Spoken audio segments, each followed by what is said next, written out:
Welcome home, family and fellow citizens of the African Order. I'm here with another video, and the topic of this discussion is why the University of Michigan must pay for its past sins. But before I get into that, let me say this. I've been trying to put out content consistent to the purpose behind this channel, and sadly, my following has not grew nearly at the rate that I felt it should. So what I'm decided to do was take a page out of this other lady's book. Her name is Tanya TKO. I don't like taking suggestions from nobody without giving them a shout out. And she uses viral topics and which draw attention to her page so she can put out her content and grow a channel. That's one of the reasons why I picked the University of Michigan sex scandal to do this video. It gives me the opportunity to use this as a teachable moment to show our people where we are at and to highlight where we could be if we just came together. So, with that being said, let me say this. I'm watching the news and they're going over the details concerning this guy, and he had been found to molest some 800 to 900 student clients or student patients or whatever you want to call it. And one of the reporters was saying, well, Dr. Anderson passed away in 2008. Why should the university pay now? And it's sad. Whenever you talk about a systemic system that's negatively impacting people, somebody always speak to defend the system. United States has systemic racism. It's no one thing that they're doing. They're using a network of things to negatively impact people. University of Michigan, the same way. There's no one way this man was able to manipulate this many people. He had to have a network of support. And for that long time, you create momentum. And once you reach a certain point, it's not going to stop by itself. It's going to continue. So to answer this question, that's why they must pay. Despite the suffering that they cause, they still draw people. You want a better way of life? Come to America. You want a good education? Come to the University of Michigan. With these systemic systems intact, it feeds itself.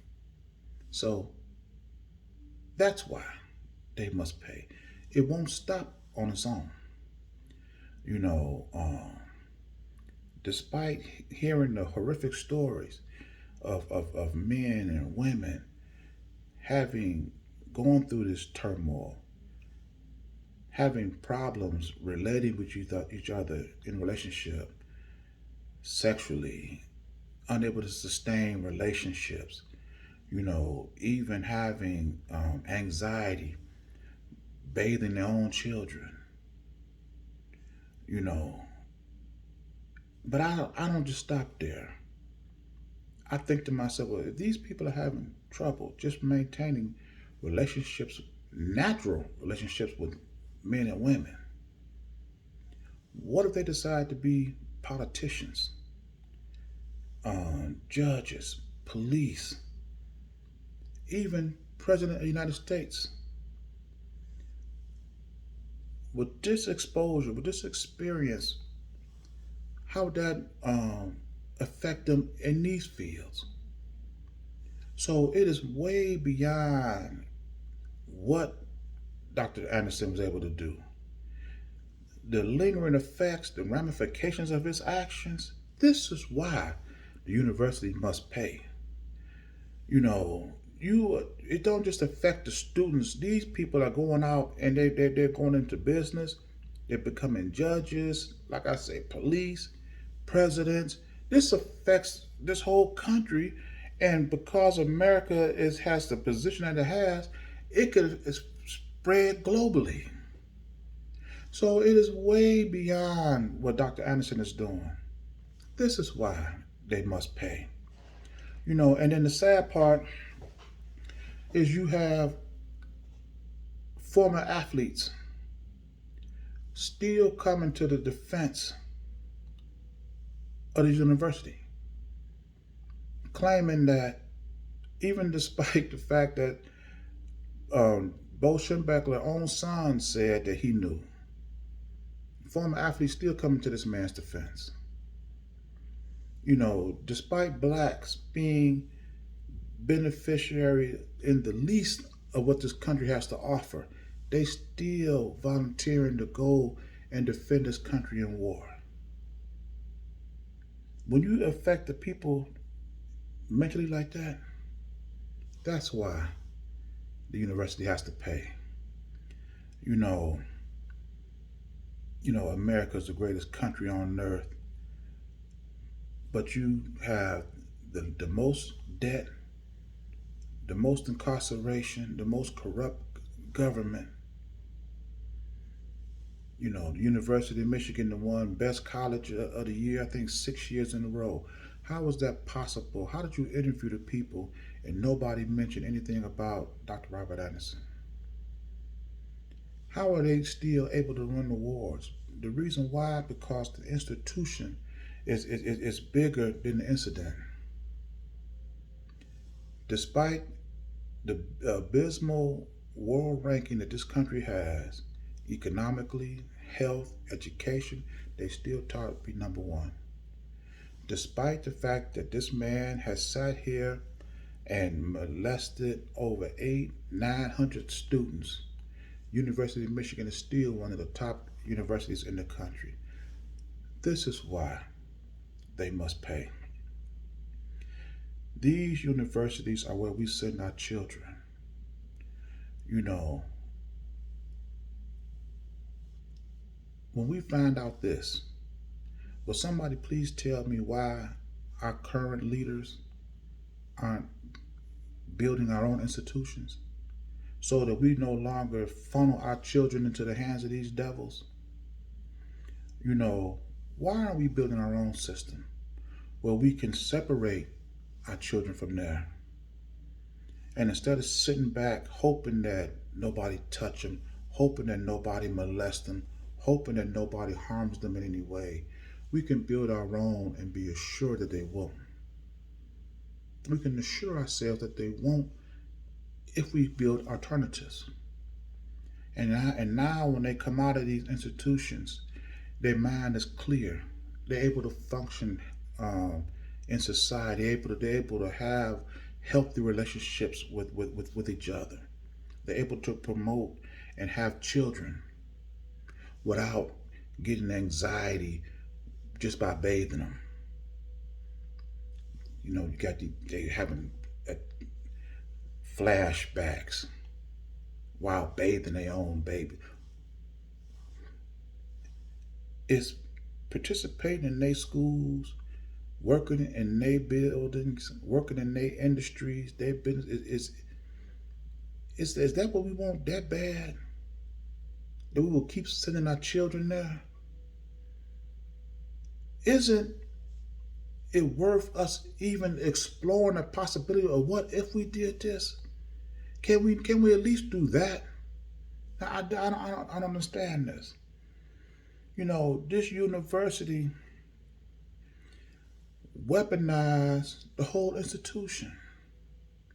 If you come to this school and if you were to get molested, first of all, it's your word against the university.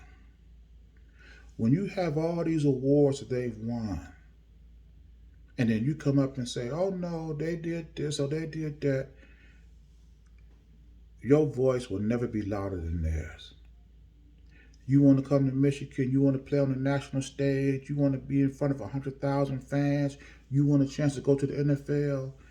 If this guy do anything to you, don't worry about it. And they do it. To me, myself, I don't know what you could offer a person that would make him accept this type of behavior from this guy, that would be like, well, it's more important that I be on this football field than what this man is trying to do to me. I don't understand what the choice is. I don't understand how this man could have lasted in this position for 37 years, even after you done left out the university. Why didn't you say anything then? So I'm not just here to protect the accused. I'm here to throw some blame on them as well. Why is it when one come out, now you all want to come out? This man been doing this for over 37 years. He been dead over 20 years, or about 19 years. And now y'all all want to come out? But like I said, but the structure, the system that was intact, that promoted this for so long, this is why they should still pay. You know, this university was founded in 1817. Dr. Anderson was there from 1966 to 2003. This did not start with just him.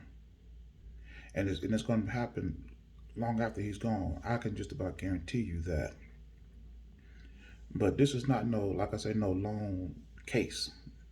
You know, University of Michigan, you had Penn State go through the same type of scandal a few years ago. I recall it was an incident at University of Texas where you had a booster or somebody it was bribing officials to get all these kids to come to Texas so they can win national championships. Then when the scandal hit, these kids was kicked off the team, unable to go to the NFL. University wiped their hands of them, and it just go on. These universities, these institutions, they create so much momentum. They will not stop on their own, and they taint the children. They corrupt society, and like I say, if they do go into a position of authority, it affects communities all over. So that's why they must pay. And it's going to continue until we decide as a people to build our own institutions to safeguard not only our way, but the way for our children. Not so that it be make life easy for them. This is life. You're going to work hard in some capacity or another, but it will make life easier for them without them having to go through the hands of these predators. And we got to get to the point where we not just sitting back, crossing our fingers and hoping and praying. Where we can build our own institutions and be assured that they'll be protected from these monsters. Their lives, their mentality cannot be left up to chance. But before I end this video, let me conclude by saying this. If we continue allowing the corrupt to run our government, our economy, our industries, we will never realize what it's like to live in a just society. But we will realize what it be like to live in a just your society. Because see, the unjust will never punish themselves at the same rate or severity as they punish others. Remember Tulsa, Oklahoma? You had one incident in what was called Black Wall Street. And when the unjust came to render a verdict, they came as judge, jury, and executioner. There was no systemic problem going on there. Tulsa, Oklahoma was a fine community. People had fond wishes of, thoughts of it. It created a culture of togetherness, independence. And because of one so-called alleged incident, they destroyed over 3 miles of territory. You see what happened when you have the unjust regulating the just? The University of Michigan, this is why I say with a clear conscience, it should be destroyed, just as our community was destroyed, which promoted and harmed no one. So I believe that's the best way to address this issue. You start taking these institutions out of existence, you will send a message. But we'll send a more powerful message is if we just build our own and abandon them altogether. I'm going to end this video here. And if you like this message, please share it. And if you like the content, consider subscribing to the channel. And with this video, as with all my videos, it is for the complete liberation of my people. And I'll see you in my next message. Ashe.